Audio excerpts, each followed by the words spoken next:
Hay que ver los pupilitos de quienes fueron los que salieron, que ganaron el concurso. O sea, son más preparados que todos. O sea, los pupilos de los que están de los que estaban, que eran los tulpenes, eso eran los que estaban preparados. Carajo, hombre. Pero ya yo no voy a hablar más de ese tema. Vamos a hablar más de ese tema, porque no crean, yo estoy en contra de que le quiten el trabajo a nadie. Pero caramba, mucho hasta Dios lo ve, los que creen en Dios. Y Satanás también, porque existen los dos. Satanás también. Miren algo. Yo quiero hablar de un tema que no quiero que se vea ni político, ni que se vea de ninguna naturaleza, sino un aporte que quisiera hacerle a la sociedad. Que fue un artículo interesantísimo que yo pude recibir de parte de un colega nuestro que se llama Natanael Santana, que tiene una visión de lo que es el tema. Ese amigo mío, Natanael Santana. Sí. Fuimos compañeros de estudio. Ah, bueno. Claro, en una maestría para guardar la diferencia, porque Natanael me lleva unos añitos cómodos. Pero no somos de la misma generación, no. Ah, pues él me dijo a mí que era tú. No. Bueno, pero está bien. Esa no es la discusión. Pero saluda a Natanael, sí. Entonces él me pasó un artículo para compartir y me prepara un esquema de la idea, más o menos, que nosotros en las tertulias que hacemos permanentemente en la oficina los viernes para nosotros parir algunas ideas, pues refuerza su artículo con de una manera, mejor dicho, que ojalá y sea asumido por las actuales autoridades. Miren, aquí la corrupción no puede verse como un acontecimiento momentáneo que se persigue por la comisión de un delito en un momento determinado.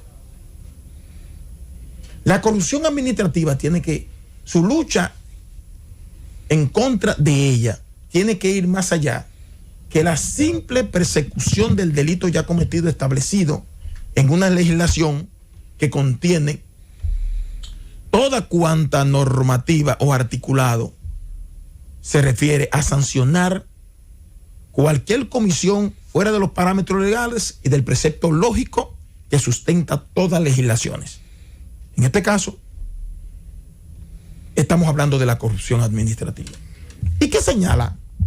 Y que yo comparto con ustedes, Natanael, y que discutimos para poder robustecer ese artículo. Lo siguiente. Miren, aquí la política de corrupción o anticorrupción del Estado Dominicano tiene que ser permanente, no de momento. Y tienen que crearse elementos que pudieran fortalecer conjuntamente con las instituciones que ya existen a esos organismos que muchas veces, actuando de manera individual, algunos que están en una institución anticorrupción o de persecución de la corrupción o de ética gubernamental, pudieran tener ideas diferentes con relación a la persecución y sanción de aquel que, manejando fondos públicos, no lo hizo de forma transparente. Y por el contrario, pudo utilizar la posición pública para, de manera individual y colectiva, a través de sus allegados, pudiera enriquecerse y pudiera abusar de la confianza que se le otorgó para que esté al frente de una institución estatal. Y algo de ese artículo, yo quiero que nosotros, de manera sugerida, podamos impregnarlo en este comentario, en la mentalidad de cada uno de los dominicanos, que ha exigido permanentemente que se sancione a aquellos que han cometido actos de corrupción y los que pudieran cometerla en esta administración. Aquí tiene que crearse una legislación particular que, a través de un organismo central que contenga las mismas instituciones también que existen en este momento, pero dependiente de una especie de instituto, pueda haber una política anticorrupción permanente que incluye la prevención, no solamente lo que tenemos ahora, que es la persecución al que comete el delito. Porque si no, aquí lo que se va a hacer es lo que permanentemente se hace. Fulano de tal cometió un acto de corrupción frente a la administración pública, pero tiene un padrino en el gobierno que llegó y ya queda protegido. No, aquí lo que hay que procurar es que el delito, que el hecho no se cometa. Porque una vez cometido, no importa que usted le cante 50 años al que lo cometió, afectó al Estado Dominicano, afectó a los dominicanos que son los que se perjudican cuando se cometen este tipo de hechos. Porque cuando tú te llevas 1.000 millones de pesos en actos de corrupción en los bolsillos, afecta a muchos que van a los hospitales públicos y por la capacidad económica limitada que tiene el Estado no encuentran un medicamento, no encuentran, ¿cómo se llama esto? No encuentran una jeringuilla, no encuentran gasa, como ha ocurrido. No encuentran un servicio adecuado, oportuno y el que verdaderamente merece que se le dé a cada dominicano que no tiene los recursos suficientes para ir a un centro privado. Y aquí lo que hay que dejarse de que cada 4 años, cuando llega un gobierno nuevo, como ahora, que mucha gente dice cabeza. No. Si los hechos de corrupción están ahí, se persiguen y se sancionan. Pero hay que crear mecanismos también, que creo que es la idea de Luis Abinader, en la que cada uno de los funcionarios públicos designados sepan cuál es el régimen de consecuencia y que es obligatorio la aplicación del régimen de consecuencia a aquel que comete el hecho. No que sigamos al azar escogiendo a personas a quien se le puede delatar o descubrir un acto de corrupción y que muchas veces un procedimiento en su contra dura 4 o 5 años y si su gobierno de turno, si el gobierno de turno pierde las elecciones y llega un gobierno del partido del que está siendo procesado, pues sencillamente se le resolvió el tema. Pero y gracias. Lo que pasó aquí en el año de 1996 al 2000, cuando se inició una lucha anticorrupción desde el gobierno de Hipólito Mejía, resulta que cuando Hipólito Mejía dejó la presidencia 4 años después, había muchos procesos que en el gobierno de Leonel Fernández, entonces, inmediatamente se dejaron sin efecto y las autoridades entrantes comenzaron a depositar instancias de desapoderamiento y de no persecución de parte del Estado para beneficiar a aquellos que estaban siendo procesados en el gobierno del PRD del año 2000 al 2004. Búsquenlo para que ustedes vean.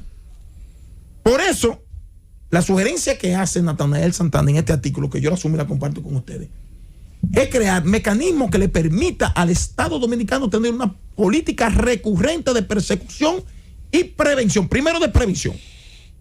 Y segundo, de persecución de la corrupción administrativa, que independientemente del gobierno que llegue cada 4 años, sea obligatorio la aplicación de la sanción en una normativa especial que se apruebe y que contenga la orientación de una entidad que pueda conglomerar o aglutinar las instituciones que hay, pero bajo la dirección y orientación de un solo estamento, y que esa legislación tenga en su contenido la aplicación obligatoria de las sanciones o del régimen de consecuencia, de tal forma que el juez solamente pueda, haciendo uso de lo que establece esa ley, decir qué es lo que le corresponde a cada quien de acuerdo al grado de la comisión del hecho corruptivo.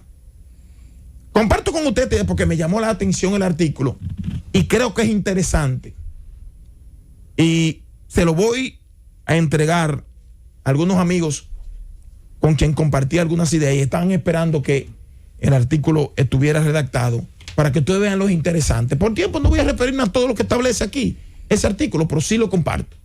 ¿Ustedes saben por qué? Porque pudiera ser que ahora en alguna institución pública nosotros encontremos la comisión de hechos de corrupción, que debo decir que de las pasadas autoridades los hay, y las hay, las dos cosas, ¿saben a lo que me refiero? Y que el procedimiento o el proceso sea tan tedioso que todavía en 7 años estemos en los tribunales de la República y que dentro de 4 años llegue un gobierno o el gobierno que hace causa común con el encartado y después termine resolviéndole su tema y el único afectado es el Estado dominicano.